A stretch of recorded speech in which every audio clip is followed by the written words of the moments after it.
How's that? Quite the sound difference. We've got... Whoa. We're just going into this, Doc. You ready? Sure. Are we rolling? Are we rolling? Hang on. Welcome to the Eric Anders Lang Show. It's a bit of a mess. Back by popular demand, Dr. Parent. How do you feel? I feel great. You know, we always have a great time together. And since we met, you know. Right. Inviting you, you were a little shocked when you said, how do I find out more about this meditation stuff? And I said, well, why don't you come up and I'll give you instruction. I was definitely shocked. I thought maybe you were going to kill me, but instead you just killed the bad part of me. Or what did you do? I helped you wake up. Right. You know, that we've talked about Zen Golf and its origin in Buddhist teachings. And I don't think a lot of people understand that Buddhism isn't a religion like other theistic religions, like Judaism or Christianity or Islam. And in fact, if you were to translate it into English, Buddhism would translate as awakeism.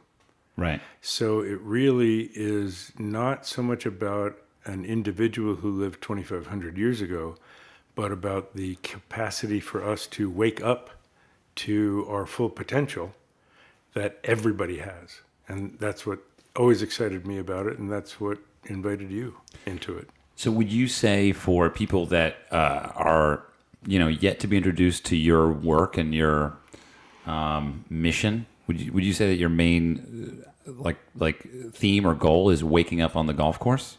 Yeah, I wouldn't call it a mission. I was just talking to Evan about it, and people come to me because they know that if they improve their mental game, that'll help their golf. So they want to come to me to improve how their mind works so that to get better at golf.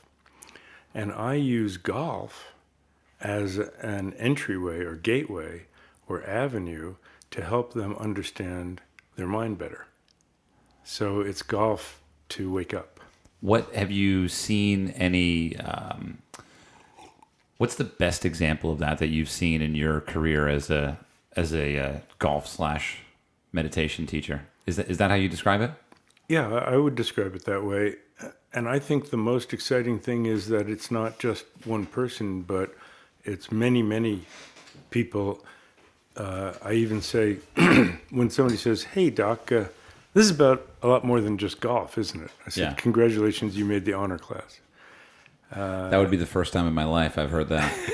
So we have a lot of people who have said that the book Zen Golf and my lessons with them have been as important or more important for their lives than for their golf. And that is really my bottom line. When I first wrote it, the manuscript, the editor called me and said, some of your chapters don't mention golf. I said, yeah, I know. It's a life book as well as a golf book. They said, yeah, well, we wanted to publish a golf book, so would you mind adding some golf into those chapters? Didn't you have to change the title? Wasn't there like a title swap there?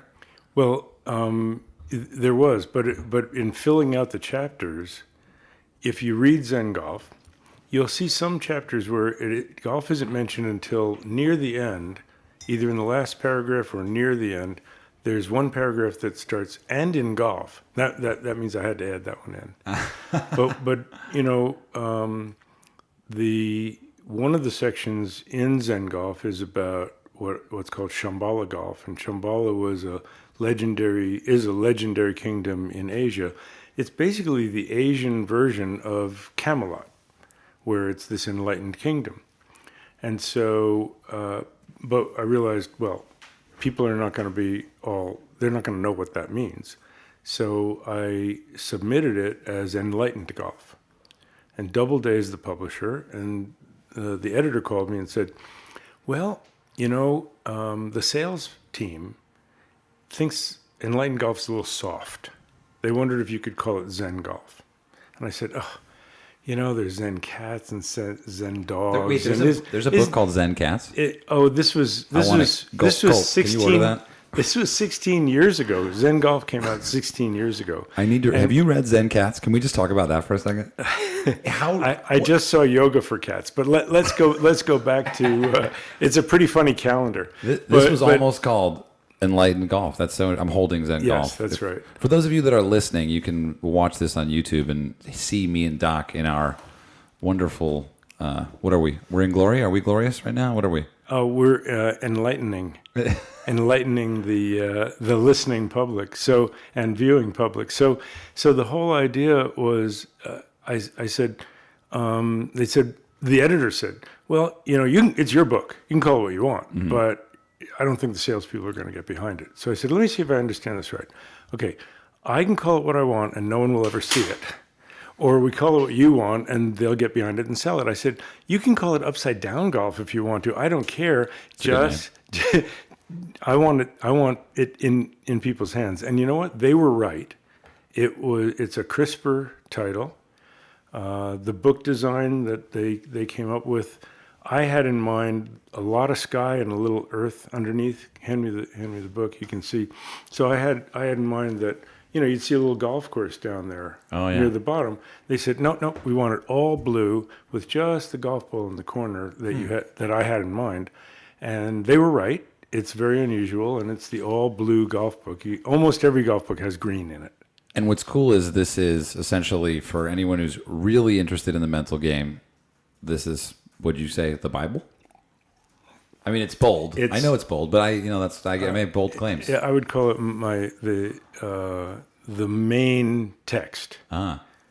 And then, of course, there's Zen putting and the art of the mental game. And my last golf book that I've written so far is How to Make Every Putt. Right. The secret to winning golf's game within the game. So I'm curious to know when you're describing this experience. By the way, for everyone who's listening now, we did a podcast 6 months ago, maybe, and I haven't ever had as many responses to a podcast as the one you and I did. A lot of responses to people saying I shot my best round while listening to mostly you talking, not really me. Or they were turned on to Zen Golf and all of a sudden shot their best round. Like we basically are responsible for a lot of people's lowest rounds. And I wanted to bring you back to celebrate for an hour. I do enjoy that. And in fact, last night I did a FaceTime lesson. It was 6:15 Pacific time. It was on Tuesday. It was 12:45 South Australia time in Adelaide, Australia on Wednesday. So it was the next day. I asked, what's going to happen tomorrow? Were you giving a lesson to my ex-wife? No. So this lady had listened to your podcast, ordered the audio version of Zen Golf that I recorded, listened to it and said, and what she said to me was, I realized this is what I needed for my golf, but also for my life. And I want to do lessons with you. And so we just set up times halfway around the world. It's really... It's like being in the same room. It's very much like you and I sitting across the table from each other, only on a screen and the same distance. Yeah. Well, what's interesting is there are people in New Zealand and Australia right now watching this video, and they think they're in the same room. That's right. Exactly. And on some level, they are. Nice to see you. Yeah, it's good. I'm glad you're here. You've made it 10 minutes in, so that's great. Congratulations. No, two things. One is, the book. So at what point, you're making this book, you're, taking advice from a publisher on marketing and things like that. At what point are you like, whoa, this is working? Like at what point in Dr. Parent's life because at that point you were you already teaching on tour? Yes, I was already teaching on tour. And the book is your first real big swing. Well, what the book is, ideally, I was going to just write 2 or 3 page magazine articles in golf magazines. And I wanted it always to not be theory, but to be something that came out of my golf lessons. So most of the stories in Zen Golf are anecdotes of elements of golf lessons that I taught that are the jumping off point for explaining aspects of the mental game that will help people have less frustration, more consistency, and lower scores. And so those 3 things are pretty much what golfers all desire. The only time I've heard somebody disagree is they say, I want less consistency, because consistently I'm bad. consistently bad. Yes, but that's not really what we mean by the consistency. So that was my intention, and then I was introduced by my sister to a literary agent who had heard about it and had said, Buddhism and golf, that's really hot. I want to see it. So I got out my notes from my lessons. It was a lot like what Harvey Penick's son did for his book. He had a shoebox full of notes from his lessons. I had a computer full, but I got out all my notes and wrote chapters. And she sent it into Doubleday, and they said, yeah, this is great. We want it. So that I had to write the book in 2 months. Whoa. So somebody it sounds said, like you'd already written it to a well, long yeah, somebody said, how long did it take you to write it? And I said 20 years because it was accumulation of all my lessons and my notes. That's the Picasso answer. But then I put it together, and I felt like it was really good. The order of the chapters, kept having to change them around, and it was almost random which order it ended up in because they all are interwoven. Right. You can read any one chapter and it stands alone, but it relates to lots of the other chapters. So it doesn't matter what order you read them in. Yeah. Because a lot of people read things out of order, like myself. And I intentionally made it 2.5 pages max per chapter because people turn a book, they're reading a book, they open a chapter, they go, ooh, how long is this? Oh, 15 pages. Yeah, I can't do that. No. Put it away, never get back to it. 2 pages? Yeah, I can do that. Then they look, how's the next one? 2 pages? Sure. And they do that 8 times and they've read 16 pages. What's really interesting, but at what point did you realize that the book was successful? That was my question. Like, at what point were you like, oh my goodness? Like, because I knew that it was good, and Right. I knew that it worked because it came from my lessons, and they were very, very effective. So I knew that it worked, and I knew that the principles that I was presenting were universal principles. At what point did you know, though? Because it's a bestseller, am I right? Mm-hmm. At what point were you like, oh my goodness, I have written a bestseller. That was in I've made it. Not when did they tell you it's a bestseller, but when did you know that it was really doing it? Okay. The book came out in May 2002. Okay. That summer, it made it in the 3 books that were picked by Golf Digest for your summer reading. Whoa. And at the U.S. Open, this is when I really felt it. At the U.S. Open on Long Island, Bethpage Black, and they're going back there for the PGA this year. Yes.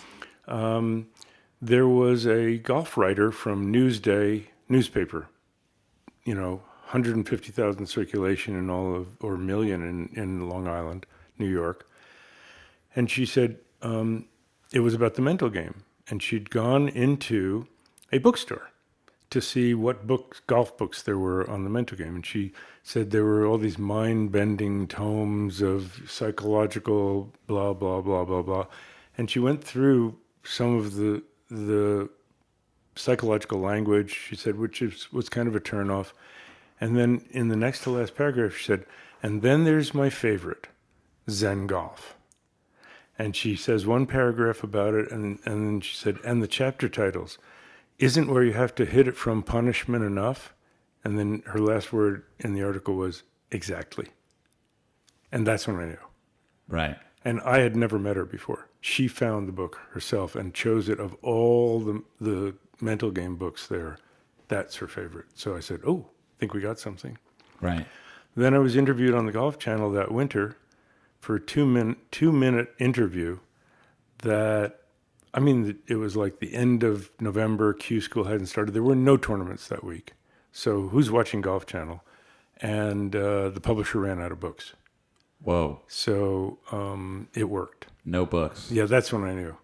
That's like a hipster merchandise company. Just sell out like immediately. Yeah, but there were 25,000 printed, so that was good. That's good. How many have you sold so far? Do you know?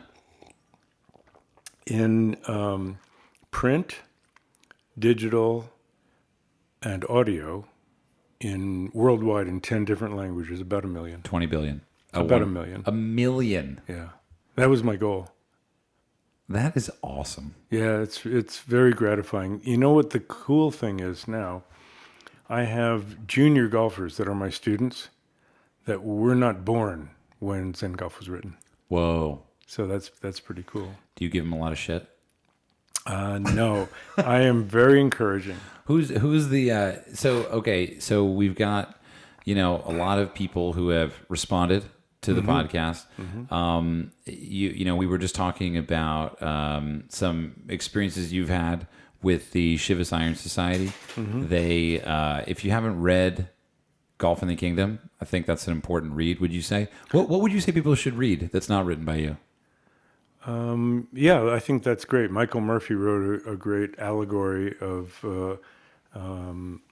his experience. It was his experience on his way to an ashram in India in the 1960s. He wrote this in 1972. This is you're talking about the book like it's a true story. No one knows, but we think that it's rooted in some truths that then Michael, in his Irish storytelling unique way, elaborated very, very beautifully. And so that's great. Other books that I think people, one of my favorites is by Thich Nhat Hanh, a Vietnamese Zen master, called Peace is Every Step. And it's really beautiful. He's a poet as well as a teacher. So the writing is really, really beautiful. And we were just talking about an iconic Zen book called Zen Mind, Beginner's Mind. And I use a quote from that in the very first chapter, that in the expert's mind, there are few possibilities. In the beginner's mind, there are many. So always maintain that beginner's mind. And we talked about thinking outside the box. You might probably benefit the listeners by explaining whatever you just said. People who haven't heard that, we glossed over a large principle in your world. Well, beginner's mind means that you don't have set preconceptions and opinions and think you know everything. So it's really being open-minded and open to learning.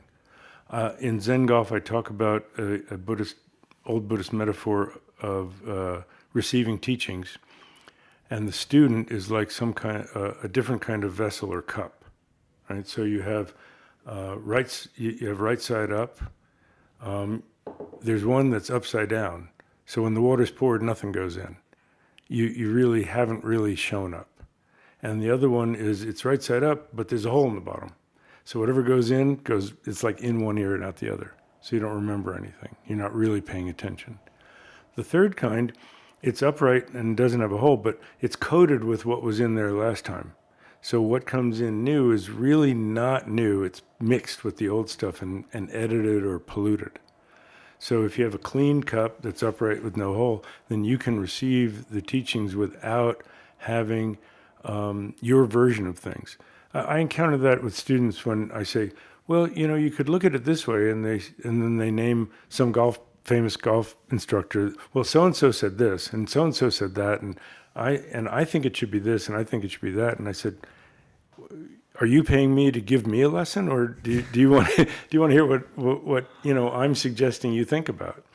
So it's the kind of student that you want is like a sponge, open-minded, wanting to learn, wanting to let go of old ideas and explore new ones. I had can I switch gears? Yeah, sure. I had an experience this morning at Third, up gear or lower gear? I haven't decided yet. I'm just putting it in. I'm putting the clutch in, and then I'm just going to pick a gear. If you're watching the video here and you're wondering who Doc's looking at, he's looking at Evan over here. Hi. You can scoot up a little bit. I can't really turn the camera, but the point is, Evan and I played golf, and whenever this comes out, I don't know, but yeah, let's show Evan to the Evan's here. So just because you're probably watching the video wondering who Doc's looking at, and it's not Snowball. It's a much more handsome version of a much bigger dog. Much bigger. We've all played golf together. How you doing, dog? Good, pretty There good. you go. Pretty good. That's good. That's a wrap. But I bring Evan up for the reason of the eye line, because I'm a filmmaker and it freaks me out because looking around. But the one thing that I was going to say is that we played golf together, and I don't know if you noticed it, but whenever this was, I'm sure we've all experienced this type of person who is sort of only said a couple things, right? New to the group, and I think the first thing I heard was, sort of a disdain for the greens. Mm-hmm. And this has become more in the forefront of my golf experience, right? Hearing those things really hit the peak for me because I actually shanked my wedge on 18. And I mean, I'm not bragging, but my practice now is to just literally like say nothing and just see how it feels in my body. And the less I say, the more calm I feel about what's usually a negative experience. Yeah, I think that's good. That connects with what I teach as a post-shot routine. That's good. But I just wanted to talk about how would you, as a member of a foursome and as a person who has knowledge and whose job it is to distribute knowledge, how do you deal with a person who's like, you're like, well, geez, I mean, do they even know that they just blamed some grass for their bad performance? Do they know that, right? Are they aware? Well, let me unpack it a little bit. Yeah. First of all, I'm not particularly so much imparting knowledge as helping them discover things for themselves. Because I feel like golf and most things can't be taught; they can only be learned. So the role of the teacher is to help the student discover, not just to lay it on them. You're not talking about swing lessons, are you? I'm talking about anything. Anything. Golf, anything, learning anything. Is this maybe why golf is so fascinating to us? It could be, and it's why it's so difficult because very often people try to teach it. And they try to say, this is what you should do, this is how you should learn it. Instead of saying, what if you try this? What does that feel like? So what I was saying was golf can't, and other things in life, really can't be taught, they can only be learned. And so my role is not to lay it on you and say, this is what you should know, and you shape yourself around what I'm teaching. It's to help the student discover things for themselves and what works for them. So very often I might suggest something and say, and halfway through I say, yeah, that's not working for you. Let's try something else. In many different kinds of techniques, because it's really an art of helping them discover it rather than a canned program that they have to fit themselves into. Okay. Now, so as far as that person, I would want them, instead of saying, do you know what you're doing? You're screwing this up this way, that way, the other way. I don't think that's going to really come across. And I say, well, that was interesting. Why is it that you feel like it was the green since everybody else's ball went in? Well, I could say because they're not mowed consistently and they're not cared for very well. And so then I would say, that's part of what you can't control. And so like life, golf, you can control some of it, but not all that much, and probably less than you think. And I think that's a tendency of golfers, right, is to create these moments where we can blame the external forces and take responsibility out of ourselves. I mean, Nicholas would always say that, every time he hit a bad shot, it was because a helicopter was buzzing overhead or there was a bee that was kind of flying by. And I think that, like with the greens this morning, he hit a bad putt and wanted to resolve himself of that challenge in himself of hitting a bad putt. The fact that it didn't go in, he wanted to give himself a pass. And so it's, the greens, it's bumpy. Like that's what caused my action. Yeah, I think it's a little many different. Many putts were than similar to that, though. I think it's a little different than that. From Jack's point of view, and from a golfer with that kind of expertise, what he's trying to do, and I've talked with him about it, and his intention was not to blame something else. It was not to create self-negativity. Not to say, I screwed up, and start to get this thing, which is a problem, and that is anticipating screwing up before the shot. It's something that I worked with VJ a lot on, because golfers are incredible critics, right? I've had people criticize a shot and then the ball go in for a hole-in-one. Hideki Matsuyama. I mean, and just if it doesn't go exactly perfectly, it's easy to find lots of things wrong with it. The problem is, if after a shot you find things wrong with it,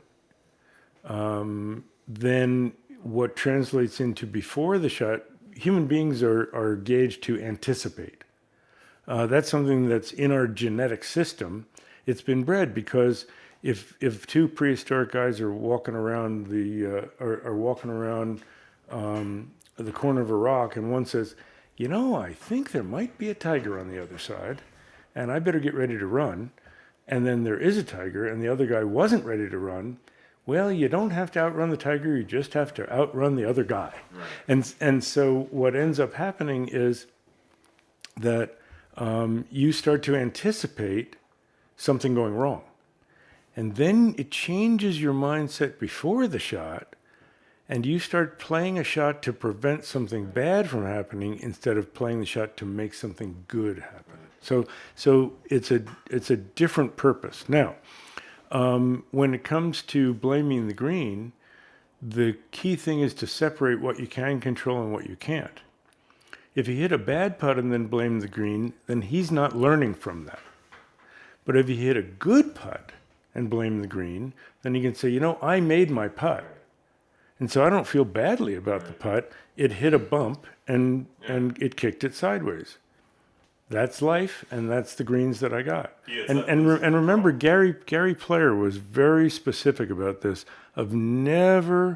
He always found something good about the golf course. They would say, he played like this terrible goat track in the middle of nowhere, and somebody said, so what did you think of the course? And he says, I have to say, this is one of the finest examples of a course of its kind that I've ever experienced.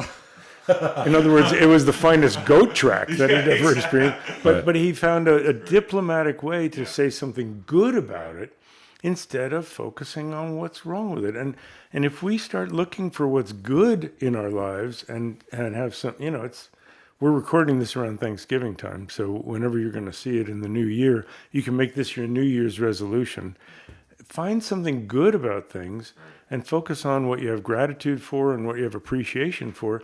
And your life is a lot more fun than picking out what's going wrong all the time. And also acknowledge what you have no control over. Exactly. After you have to do exactly. And so then you focus on what you can control, which is, and that's why, Eric, you were saying the title of my new book is pretty bold, How to Make Every Putt. But that's because I separate making and holing. Yeah. That you can make every putt, because making a putt means you put a good roll on it on the line you chose at the pace you chose. It might not have been the correct line and pace for that putt, or it might have not been a perfect surface of the green and it bounced sideways. But you made your putt means you have confidence in your execution. And that's all you can do. I ask people when they do lessons with me, first thing I ask is, what's your job in putting? They say, get the ball in the hole. I said, and that's where your problem is. Whoa. You cannot control that. You're not allowed to pick the ball up and place it in the hole. Even then I might miss. You are not allowed to put the club behind it and shovel it all the way into the hole. You are only allowed to get it started rolling. That's your job. Get it started rolling really well. And then you've done your job. And then after it, it's the ball's job to find the hole. Right. And it transforms people's level of confidence. It transforms their level of relaxation and expectations. And it makes them better putters immediately. You got a call, Evan, or what do you got? Yeah, I got to step out. All right, you know what? Let's, everybody, we're going to go to a quick commercial. Snowball's going to get on my lap, and then we're going to be right back. All right, we're back, everybody. Thanks for listening to all those ads. So, yeah, I guess, I don't know. We were talking about the experience of playing with someone, yes, and right. noticing something happening. And what was funny is you were describing this we were discussing the scenario of watching someone essentially make a mental mistake that is? I think that what we were talking about was a particular attitude and a negative attitude where he was always blaming something other than himself. Yeah. Oh, it was the greens. These are terrible, terrible greens. That's why the putt didn't go in. Yeah. Even though he didn't hit a good putt. Right. And there's an old there's a P.G. Wodehouse wrote all those I love that guy. stories. And he said he had a temperament that was rather sensitive. He couldn't bear the racket of the fluttering of butterflies in the next fairway. So it's somebody who always finds something, wrong and something that got in the way. Did you see that move? And I actually had a student, this is in Zen Golf, he complained about something on every shot. Whoa. And his friends said, you gotta do a lesson with Dr. Joe. Oh, that's nice of his friends. Or we won't play with you anymore. Ooh, an ultimatum. This Yes. is like a... This is like little kids, like, I'm not going to play with you anymore if you don't shape Well, up. it's more like a drug rehab intervention. It was a golf intervention. Yeah, good for them. It was a golf intervention. They said, you're whining on every shot out there. And if you don't do something about it, you need to fix it. So he came to me and he said, I've tried and I can't do it. I said, well, I want you to stop trying. I just want you to use your awareness. And this is the system that I have for changing habits called NINJA. NINJA. I think I know what it is. Oh, no, Necessary intention and non-judgmental awareness. Okay, so I kind of knew. You kind of knew. So I had him count. I said, just count the number of times you whine with the intention that you'd like to do it less. So his first round, he counted, he had 60 complaints. He complained on 60 shots. He's a club pro. He shot a 72 and probably 12 tap-ins. So he complained pretty much every shot. The next time, I said... No, but you got a non-judgmental awareness means that you count your shots, but you don't judge it. You don't beat do yourself anything. up. Nope, don't do anything. Just notice, say, oh, there was one. There was another complaint. And I had to mark them down like tick marks. 1, 2, 3, 4, cross. 1, 2, 3, 4, cross. Okay. And he called and he said, it didn't change anything. I said, that's okay. Just don't judge yourself. Just do it again. And the next time he only had 27. Whoa. The third time he only had 7.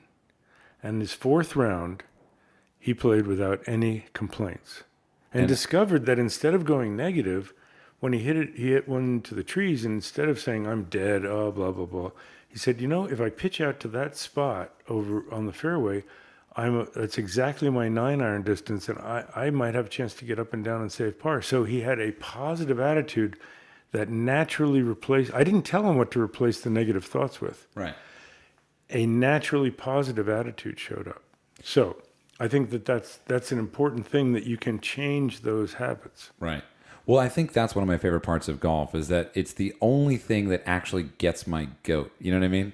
It's the only thing that really ties me up, and it's a wonderful opportunity, I find, to... I mean, I love the sweet spot and I love tricky putts and success, but I kind of prefer that experience of just sort of shouldering it, taking it on.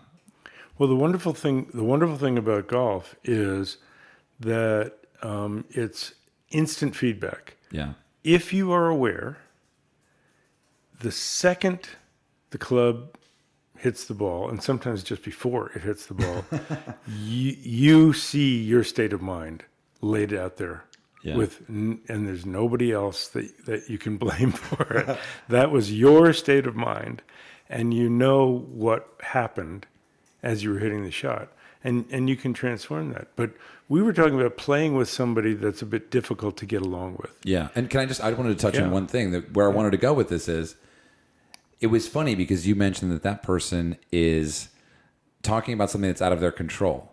And the irony is that just as that is out of their control, he is out of my control. Yes, that's right. That player. And could you speak to that? I know you wanted to maybe go somewhere else with it. No, that's exactly where I wanted to go. So we're on the same page. We're on the exact same page. How do you deal with people? Okay. Period. So I had a guy, a friend of mine and I were playing, and we joined this guy and on the first tee, and he, in a very deep booming voice, starts giving my friend lessons. Okay. Uninvited. Bold. Uninvited.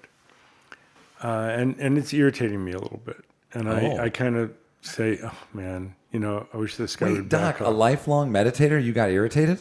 Yeah, of course, irritations happen. The Dalai Lama had a quote. He said, He said, pain is inevitable, suffering is optional. So, if you get a mosquito bite, it itches. Now, what are you going to do about that? Now that's what came in. So I noticed that he was causing me to itch a little bit. You were itching. Yeah, I was itching a little bit. So in a humorous way, I said, so when did you get your PGA teaching credential? Damn, you slammed him. Damn, serving him up some. Now this is how bad he was. He said, I had got a different kind of credential from this other online. I went, oh boy, this guy is tough. No. You didn't get your joke. He's going to be tough. No, he did not. Okay, so I said, okay, so this is, after 2 holes of itching, I said, you know what? I have to decide that I'm going to have a different attitude about this because there's nothing I can do about this guy. Whoa. So I said, I am going to decide that this is the most fun I could possibly have playing golf. Okay. Because I can't do anything about this. I'm just going to decide I'm going to have fun. When you say this is the most fun I could have playing golf, you mean with this gentleman? This whole situation. This moment in time. The whole situation. Okay. Exactly. Now, I then, after having that, it kind of released me from the irritation. And I focused on my shot, and I hit a really good drive. And then I said, that was fun. I am having fun. And then it built the positive direction instead of going south. But nothing actually changed. Nothing changed. You didn't change your way of relating to the situation other than... Nope. Other than the way you saw it. I changed my response to the situation and my attitude about the day. Am I going to make this the most miserable round of golf I've ever played? Oh, God. I'm going to choose to make it the most fun round. And each hole I played, I really enjoyed the shots I was hitting and started to have fun and started not to mind the guy so much. Right. So what we think is really a problem is mostly a problem in our minds. And if we change our attitude towards it, the problem changes. Right. And in fact, he did something that was actually helpful later in the round when somebody else was looking for a ball and he helped him find it. And I said, see, there's goodness in everybody. So your attitude changes the vibe that you send out as well. And other people relax because what you don't know is whether they're doing their thing to try to impress you. Whoa. And so if you are not resisting being impressed or resisting what they're trying to do, then if you relax, they relax. We're going to talk about my latest book that I wrote for parents and children together. But I was just up in Canada as a guest of a Montessori school. Okay. And I read for the kids, and I taught from the from the Winnie the Pooh book. This one here. Yeah, Disney asked me to write that book. I'll let you hold it up there. There's no curses in this book, so I highly recommend. Yeah. So I was reading to the little kids, and the teacher at the owner of the school, the director who had invited me up, gave me a clue and said, when little kids, these were 3 to 5 year olds, when they start getting loud, if you get loud, they keep getting loud. Oh. So you can't talk over them. That won't work. She said, I whisper to them. And I said, that's kind of cool. So the next group I had, I was introduced by my friend, and he said, I've known him for 40 years. And one of the little kids, they hear the word 4 and they hear years, and they go, I'm 4 years old, I'm 4 years old. And then when it says, I'm 3, I'm 2, and they're all shouting at the same time. And I said, how old do you think I am? And they went, I don't know. And they all started whispering. So how you respond to them changes how they then respond to you, and back and forth. And you'd be surprised how your response to somebody influences how they respond to you. If you come on the attack, they will be defensive. Right. If you let down your defenses and be vulnerable, they will stop attacking. I'm trying to relate this to golf, but I don't think I'm smart enough. No, it's very simple. It's the people that everybody has groups and individuals that they don't like playing. It's the social game. It is. It's a weird thing. You're playing your own ball, but you're playing with 3 other people. It's very strange.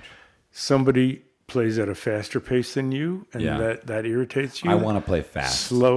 Somebody slow play. How would you slow. suggest I play as fast as possible with a group that wants to really read 3-footers? I would walk really slowly up to the green so that you get there just in time to play yours. Right? And really? Don't try to commandeer the ship and say, "Hey, let's play faster." Well, you can say, if you want to be snide, you can say, I think you could have hit that bad a putt in a lot less time. But that's a little bit of a snide remark, So, we played in 340, by the way. I cannot tell you how many times I've whispered to myself, he could have hit that bad a shot in a lot less time, and that's true. It's true, Yeah. And in fact, people have asked me for suggestions, and I, in a diplomatic way, I said, I think you get a little stale or stagnant over the ball. You got to keep the flow going. Yeah, after your 9th minute of reading, and you got to keep the flow going. So, I've got a great story about that. Okay, worked with Tim Petrovic, who. I love Petro. VJ just had a great last round and beat him in the senior tour championship. So 2 of my players won 2 in the tour championship. But we were in La Quinta. Yeah. At that time it was the Bob Hope Desert Classic. And we're on the putting green. He's before he plays, and he says, "You're the coach. What do you got for me?" So I had to come up with something right away. Now, I knew that he was a big history buff, and I said, well, I'll tell you two things from Bobby Jones. One, he said, reading a putt for more than 10 seconds is a waste of time. Well, Bobby Jones said that. Yeah. Wow. And the other thing he said was, on every putt, every breaking putt, borrow as much as you can, meaning play as much break as you can for the ball to go on the high side of the hole. So those are the 2 things I told Tim. So he would get up, and he'd walk around a little bit while other people were putting. When it was his turn, he'd stand behind the ball. He'd kind of lean back, have a look, and go, yeah, got this. Walk up, boom, putt. 18 holes, 21 putts. What? No chip-ins, all 21 putts. What did he shoot? 1 and 2 putts. 64. I mean, he missed a few greens and chipped on, but... Right, but still. 21 putts. That's pretty good. Yeah, not too bad. And without overreading, right, and without overthinking, and just play for the high side. Just a confident visual mind. Yes, I think all the listeners will agree that it's much easier for the ball to fall down into the hole than up into the hole. So miss on the high side. On the high side. Yeah, the low side is not the pro side. Low side, not the pro side. So we're talking about beginner's mind and. The first chapter of Zen Golf. Mm-hmm. I was brushing up on that book prior to the podcast with you because I kind of wanted to go deep because I think a lot of people, listeners out there, obviously you can download Zen Golf. It's great to listen to while you're playing. You can download any of Dr. Parent's books. You can read them with your eyes and a voice inside your head, however you want to do it. But I think what we can do here is not just recycle that. I wanted to talk to you a little bit about these kind of deeper concepts. We can go as deep as you want. Let me get the scuba gear on, and I'm ready to go. Scuba, not even snorkel. Okay, let's go. He's got a, how deep is snorkel? Your watch is go? Not deep. So, what I was getting into was, can you relate this to golf, right? Suzuki Roshi, author of Zen Mind, Beginner's Mind. Yeah. One of my favorite books, I think probably one of yours too. Short read, short chapters, really fits that mold for me. Basically says that it is impossible to separate time and place. Therefore, complaining is absolutely useless. I'm paraphrasing. Can you expand and relate that to golf? You've got 30 minutes. I don't think I need 30 minutes. Often people hit a shot and they say, well, can't complain about that. And I say, and if you did, who would listen? So really, there's a line from a movie called Aliens. Yeah. It's Alien, yeah. the first one. And the tagline in all the promos for the movie is, nobody hears you when you scream in space. Okay. So if you can't separate time and space, then at any time you're in space, nobody can hear you. So what's the point in complaining? You lost me. You You totally lost me. you said there's no point in complaining. Right. Okay. And no one can hear you because no one is all that interested in your complaints. No, but see, that's not what I was getting into. What I was getting into was what he was saying was not. It wasn't complaining as much as it was the idea that we cannot separate time and space. So there's no such thing as there is only right here, right now. And so what he was saying is like there's no other option. He was saying like it makes no sense to say something like, "Oh, I should have done this," Yes, or I "I need to do that." I understand. Yes, that's absolutely pertinent in golf, and that is that the cliche phrase is one hole at a time, one shot at a time. Yeah. Right. You can't play more than one hole at a time. You can't play more than one shot at a time. So the shot that you're playing is the only one that exists. The ones you played before do not exist anymore. Literally do not exist, right? Literally do not exist What anymore. are they at that point? They're memories, but your memory of anything that happened in the past is not how it actually happened. It's your version of how it happened, because our brains do not process every bit of data that comes in through our senses. Right. Our brains pick and choose based on previous experiences. So how you interpret a particular experience is based on your past experiences. That's why 5 people can be standing right next to each other, watch an incident happen, and have 5 different descriptions of it. Because their brain filters out the perceptions to match things that they've previously experienced. Right. Now, what that means is you have filtered out what happened in the last hole to match previous experiences. So what you're remembering isn't what actually happened. It's your version of it's your story about what happened. Like a dream. Dreams don't exist. Okay? You think you're experiencing them. They feel real. They feel real. Your memory feels real. You really feel like that's what happened. But that it's not what happened. And where does that exist? Only in your mind. Because you're not on that hole. You're not on the 14th hole. You're standing on the 15th tee. But someone could argue with you and be like, I made a bogey. That happened. You wrote that down. But how you experienced it is what I'm talking about. Okay. So Yeah, I can see the number 5 on the card. Yes, we agree that's a 5. yeah.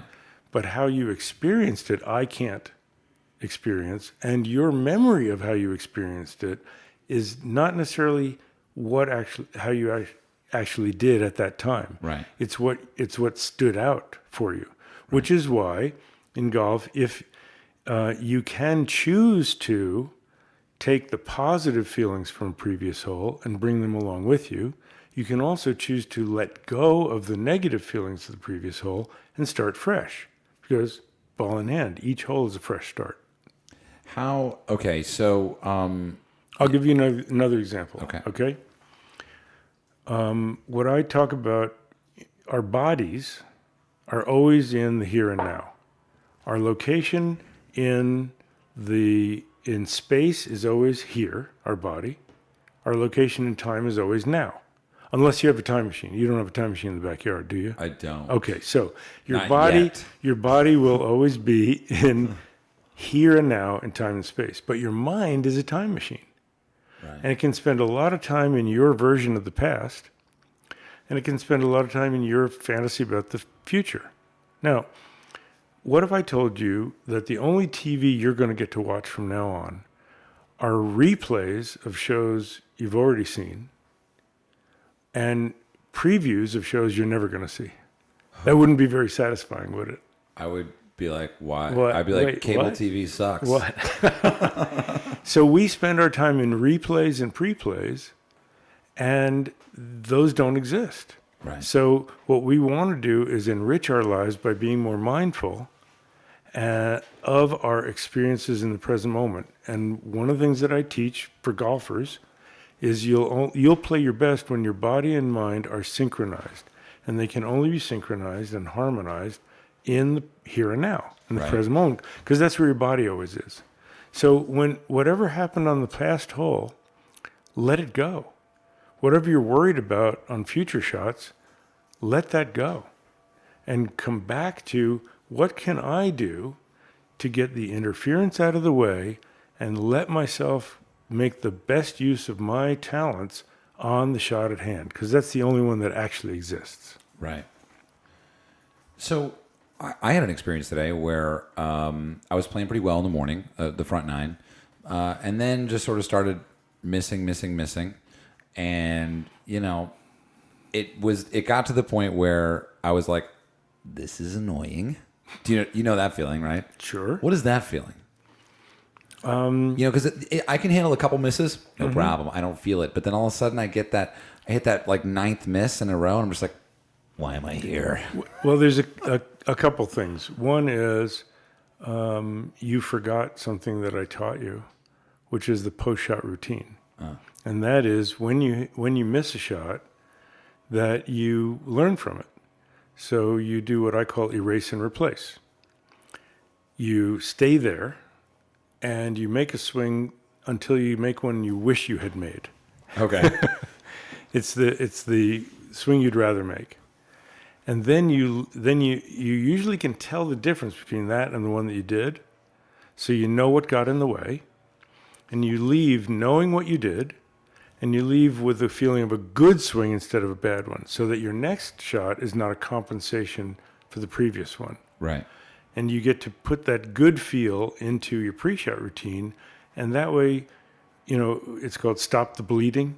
I'm leaking oil here. The wheels are coming off. All those expressions, you get to stop that right on the spot so that it doesn't keep going bad shot, bad shot, bad shot. Because what usually happens is you go, oh, I forgot to do this one swing thing, and you add a swing thought. And then you hit another bad shot. Right. You go, oh, I got to add 2 swing thoughts. Right. And then the 9th one is irritating because you've got 8 different things that you're supposed to do and 4 that you're not supposed to do. You feel like a pretzel. You're not sure which end of this thing you're supposed to hold. And then you say, screw it. I'm just going to get up and whack it. Yeah. And suddenly you hit a good shot. Right. Because you stop twisting yourself up with all this trying to get out of something that you didn't need to get into in the first place. Right. Now, the other thing is, it happened after the front 9, didn't it? Yeah. So at the Masters tournament, they have 3 holes that are called Amen Corner. Do you remember what the 3 holes are? 11, 12, 13. Exactly. I knew you'd know. Okay. Quiz. Now that particular point in the round, sometimes the designer puts particularly tough holes, but it's a perfect storm for your mental game. You're a little bit tired, and so you're not quite as focused. Well, also 10 is a beast going on. See, so it could be anywhere from 10 to 14. Yeah. 10 to 15, actually. Yeah. That group of holes, either now you might not have kept your hydration, your water, and your nutrition up. So you may be a little dehydrated, you may be a little low blood sugar, or If you're interested in diet, real quick, we can get into the diet book here. That's right. The best diet book ever. Anyway, check it out. Zen of Losing Weight. There's links below in both the podcast and the YouTube video. So keep going. No, that's good. See what I did there? That's a good segue. I'm always doing excellent segue. Okay, so the or you had a huge hot dog at the turn, and your body's preoccupied with digesting. Do they have that. hot dogs at Augusta? No, they have pimento cheese sandwiches at Augusta. So it's nutrition, it's hydration, it's fatigue. Right. And if your body's tired, your mental focus isn't as good. And you're running out of holes, but you're not close enough to the finish line for adrenaline to kick in. See, if you make a mistake on number 6, you have 12 holes to make up for it. Yeah. But if you mistake on number 12, now you don't have as many. So very often people's mind turns right then, like, ooh, I had a good front 9. Can I keep it together on the back 9? It starts to count. And as soon as you start counting, you start changing your attitude to, instead of let's hit a good shot here. Say, let's not screw this up. Right. I got a good round going. Let's not. And now you're playing defensively. And so all these things happen right there just after the turn. Right. That's the time to be very vigilant, to do a little extra breathing, keep yourself focused and say, forget about the score, just focus on the shot I'm playing. And bring all of my attention to bear on that shot, and let's get focused and really do a good job in my routine, and that'll set you up for playing a better shot. Right. Speaking of the Masters, I was wondering, do you know how it became known as, instead of, because they don't call it the back nine, they call it the second nine. Do you know why that is? I don't know, actually. I don't know. I think that they felt like the back nine would say, well, here's the front of our property, and now we're going around to the back. And that's your guess? That's my guess. Colt, will you look that up? I'm curious. Do you mind? That's my And guess. actually, Colt, before you do that, can you pass me the black box of index cards that we usually bring to the podcast? Do you know where that is? It should be right in there. So my guess is that courses were built and the It's empty? Oh, shit. Are there index cards in one of the drawers of the desk? I've got some stock questions I was going to throw at you. What's... You mean about cattle? Yeah. Yeah, how do you like your steak? Stock questions. How do you like your steak cooked, Doc? Medium? You took me as a medium well guy. No, medium rare? Oh, no. Apparently medium well, you get a lot of disrespect in the kitchen. Not so there you good. go. Yeah. That looks good. Yeah. Nope. Actually, well, that's funny. These are my Augusta notes. That's nice. What are the chances? Pretty good. I've got the phone number of all the caddies. Well, they don't call it the No. Oh, well. the rough. They call it the second cut. The that second kind of cut. thing. And the second nine simply means that it's the back nine has this kind of lower class Yeah. quality to it. We have the front nine, and then we got the back. That's kind of not as interesting. We're going to see if we can find this answer out. In the meantime, let's what I mean. We were going deep. We were going deep there. I'm ready. I'm going deep. What? How? Let's get mad. What do you hate? What do I hate? I don't know that I really hate anything. It's a pretty strong word. What's really frustrating? Well, for me, obviously, since I teach the mental game, making a mental mistake is very frustrating for me. Interesting. I give myself a huge pass on physical. I don't pretend to be a tour pro. I know that my consistency level, and I have a huge area of acceptability as far as shots go. I might hit a shot that's 40 yards right of the green, but if I love the way it sounded and I love the trajectory and the flight of the ball, I go, that felt fabulous. Okay, let's see if we can turn it a little more towards the target next time. But so what? I loved how that felt. Right. Somebody said, "Did you see where that ended up?" I said, "I don't care where that ended up. I just loved the swing I put on that thing." Right. So I give myself a big pass on the physical outcomes.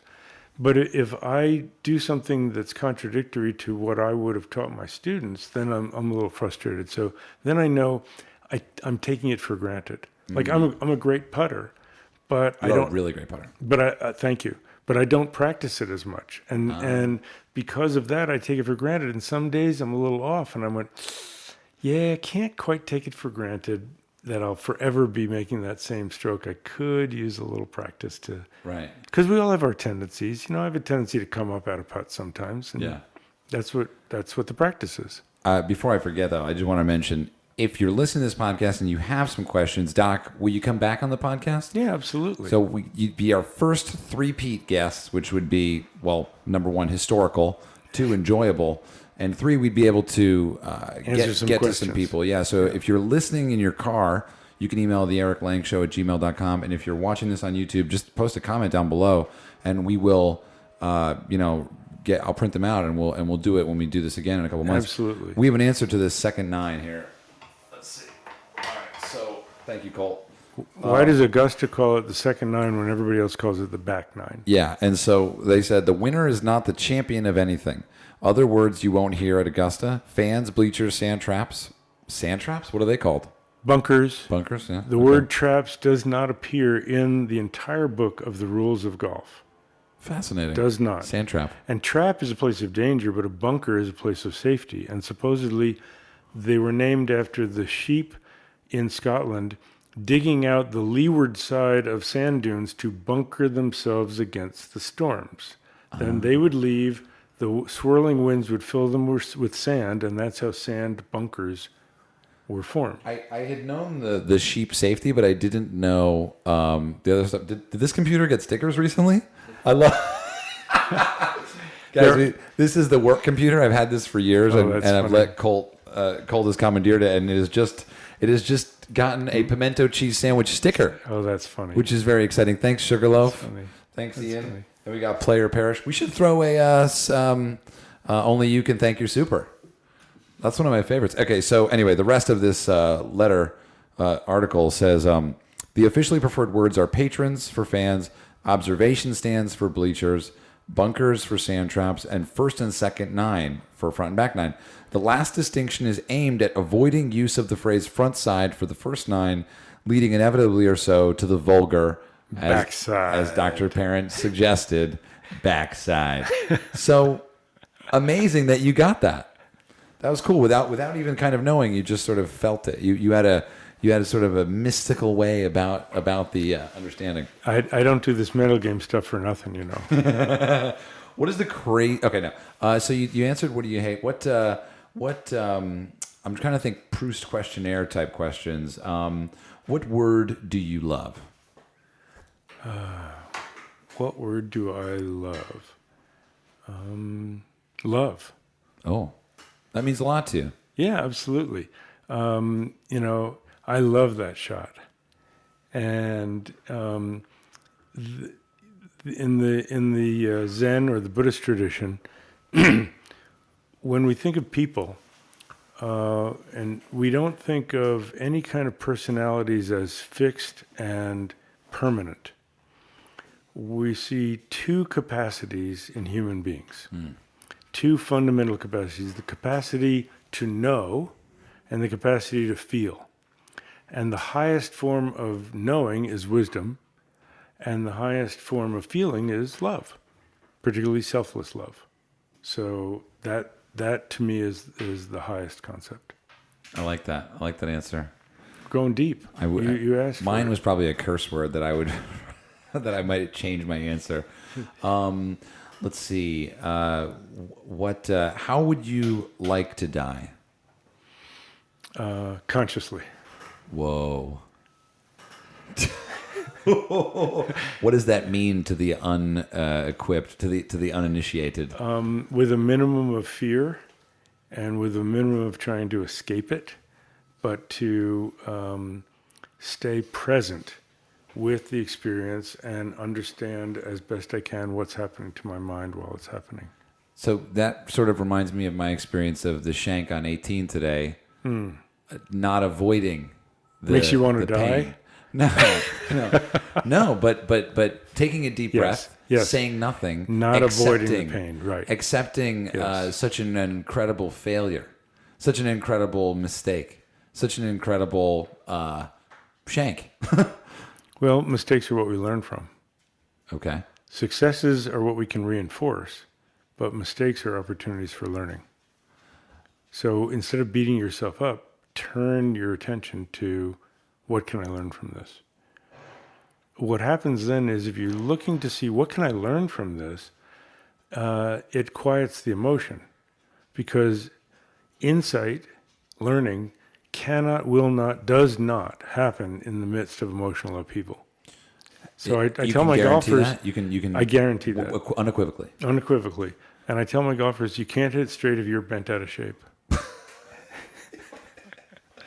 You need 5,000 bumper stickers.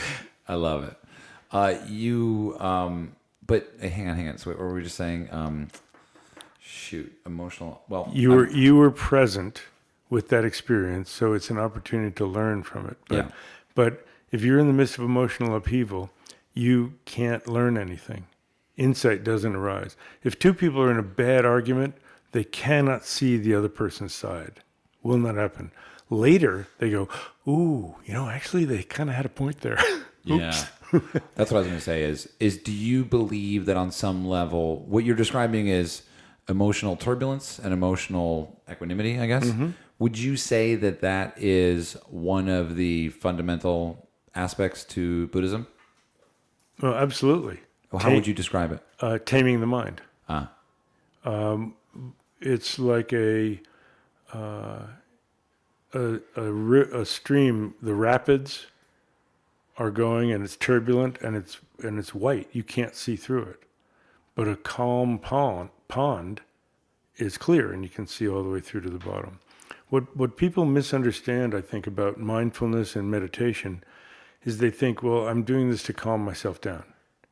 And calm is one aspect of it, but clear is perhaps an even more important aspect of it.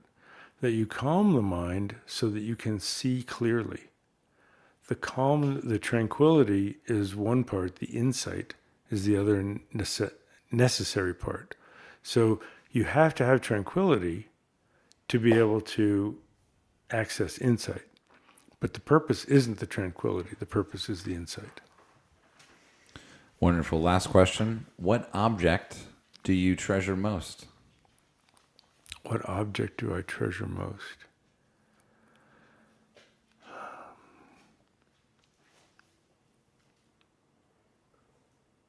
See, he's just going to sit like this for 4 days. That's the joke. Probably something that one of my meditation teachers gave me. That's a symbol of just those qualities I was talking about of wisdom and compassion. Is it the Vajra Dara? What is it? A crossed Vajra. Is that what it is? Yeah, and it symbolizes the combination of wisdom and compassion. And it looks kind of like two globes connected? Yeah, it's like a scepter. Right. Yes, that's right. And my teacher's symbol are rays of the sun. Mm. And that's because the sun's rays give us light and warmth. And the light represents wisdom and the warmth represents compassion. When you speak of your teacher, you're talking about Ursula Tenzin? Yeah, and my other meditation teachers, yeah. So right. I just think it's such an interesting coincidence that Chogyam Trungpa Rinpoche, such a pioneer in bringing Buddhism to the West, mm-hmm. A Nepalese guy, right? Tibetan. Apologize. Tibetan. Remember Tibet, or what? Save Tibet. Get the bumper sticker. A Tibetan guy moved to Scotland. Yes. Lived in Scotland, right? Married a Scottish lady. Yes, English.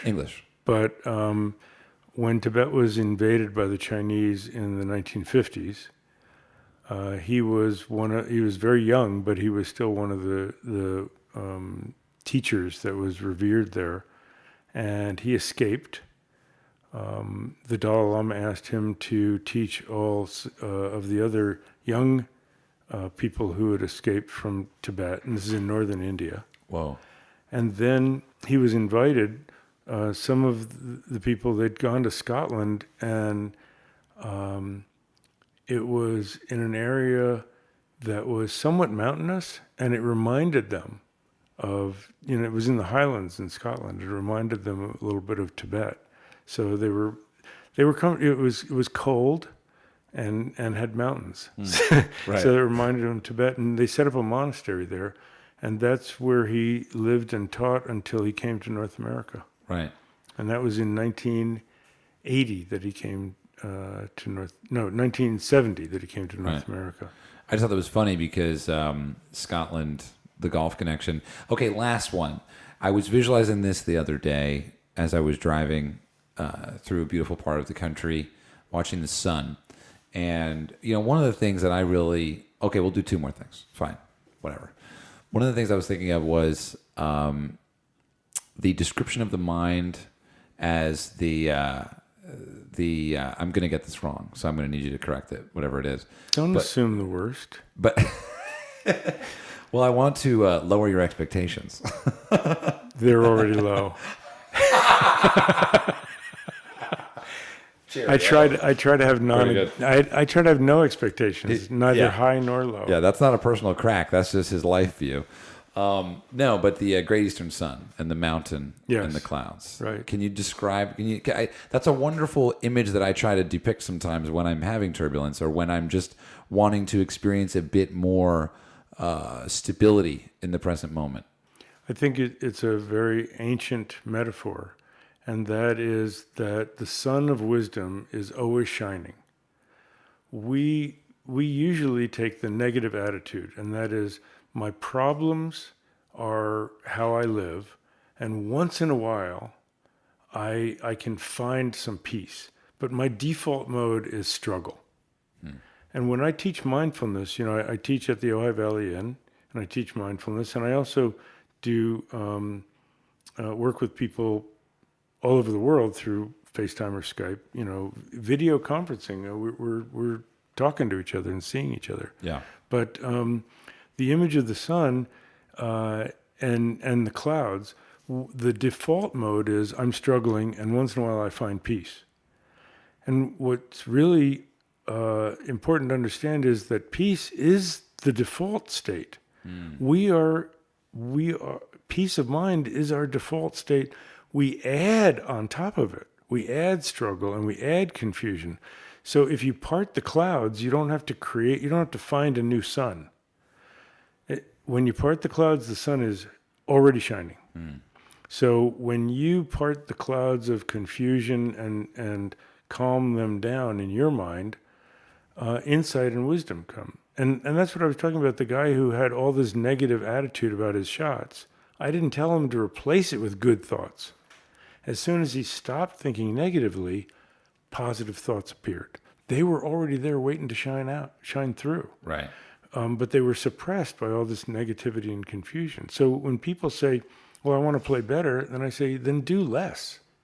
I said, well, I got to do this, and I said, see, you add this swing thought on, and you add that swing thought on, and you add this idea on, and that idea on, and you just keep adding more on. And I call that moron golf. I saw that coming. Exactly. So stop adding more on and start doing less. Be a less on. Lesson? Less is more. Wait, did you do that one? Lesson? Less on? is less on. I think I just wrote a book. A golf less on. I think I just wrote a golf book. Perfect. What would I call my golf book? Last question. What should the name of my golf book be? Pure golf. Pure golf? Yeah. I like that. Yeah. That's pretty good. I had another question, but I forgot it. It was a big one, but it was kind of like the Great Eastern Sun. But yeah, I lost it. Anything else you want to add? Should we wind down? This always happens. We're going to go for 40 more minutes. I know. I do want people to know that I want to make myself available to them. Yeah. And I can do that all over the world with FaceTime or Skype. I just had that lesson last night. Yeah. In Australia. And all of your info, we'll put all that in there. Great. Can I put your cell phone number in there? That'd be bold. Don't say no, Doc. Don't say yes. No, we'll put your appropriate contact info. We can get to Ken, who can set you up with a meeting with Doc. That's right. Like I said, I read this book. I'm actually curious because I read this book. I was sleeping in my car at the time, driving through the Robert Trent Jones Trail, and I don't remember. I must have found. Oh no, there's a phone number in the back. I called this number. That's right. And I remember Ken answered. I think, and I said, I read Zen Golf. It changed my life, and I think I just said I want to just say hi or something. And this was a while ago. Mm-hmm. That's and right. I think Ken just gave me your cell phone number or something. And then I left you a message and I've already told this story. Yeah, that's right. But I said, I just want to say thank you. Well, you are very welcome. It always thrills me to see how the students who have read it and taken it and applied it, every now and again I run into somebody, they said, oh, I took a clinic with you 10 years. I still do that breathing thing that you taught me. And and it's really exciting. And that means a lot to me. Well, what's cool about what you're doing is, you're not, when you buy this book and when you read this book, you're not Zen Golf. You're not fixing a slice. You're sort of you're sort of like reframing how you walk up to the ball of life, which is, that's kind of like, it sucks to think there are people that don't get that in a way. And that's why I was thinking, that's why I brought up today's experience, because I'm here with this guy who I respect, I admire him. Yeah. And here I'm watching him make mistakes with his own life in the way he basically takes or doesn't take responsibility for something. And I'm thinking, I learned that lesson. How do I help you? Well, to start with, that's where compassion comes in. And what you described is really, really kind of a core concept. And that is, people say, well, Buddhism, you're going off and meditating and you're just doing it for yourself. Well, the interesting thing is when you discover that for yourself and you say, you know what? I was causing myself a lot of unnecessary suffering. And then you see someone else do it, what arises naturally, and this is why we consider it a natural part of being human, what arises naturally is a feeling of compassion. I wish he didn't have to suffer that way. And I know it's not necessary. See, if you thought it was necessary, you say, oh, too bad break. But if you know that it's not necessary, that as the Dalai Lama said, pain is inevitable, suffering is optional. So if it's not necessary to cause so much self-created suffering, you see that you discover that for yourself, you feel compassion and wish that other people could see that as well.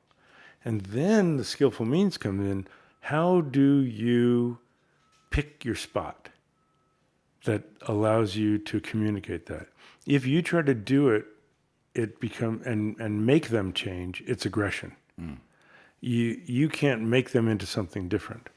But you can introduce things in a spontaneous way that says, that might kind of pop the balloon a little bit, that might wake them up, but not with a manipulative intention. Just say, that's really interesting. I never looked at it that way. Right. And then they go, oh, there's another way to look at it? Boom, immediately there's an opening. And you can't expect it to show up right then when you're talking to them. Right. Because there's a lot of defendedness about that. But later on, you plant the seed, and then later on, you may come and find that a beautiful flower grew. A beautiful flower. Like the game of golf for all of us, Doc, I really appreciate your time. I appreciate you being so open to, people and me. And, people out there who give you a call, you're, definitely changing people's lives, whether they like it or not. But, I'm excited to now continue to go out there and now look at golf as an experience of, pain optional, pain necessary, suffering optional. And I'm really pain inevitable. Pain inevitable. Suffering optional. And I'm excited to sort of, again, as a, in the comments and whatever, really sort of create more of a discussion around this. Yeah, let's do it. Plan on having you back in a couple months and get to some more topics that people want to or need to hear about. This is like this is sort of like Loveline. This is like a radio show. Yeah, no, callers. And I've been asked to be a master instructor for this program called Swing You. Okay. And I'm the mental game coach. So awesome. We're going to find a way to get that out to lots of people as well. Okay. To have an opportunity to hear some of the tips that I have and take some of the lessons. Awesome. Another online program. And as well, if you want to get more of the stuff, just head down to the description below and check it out. And again, thanks, Doc. Thank you, Eric.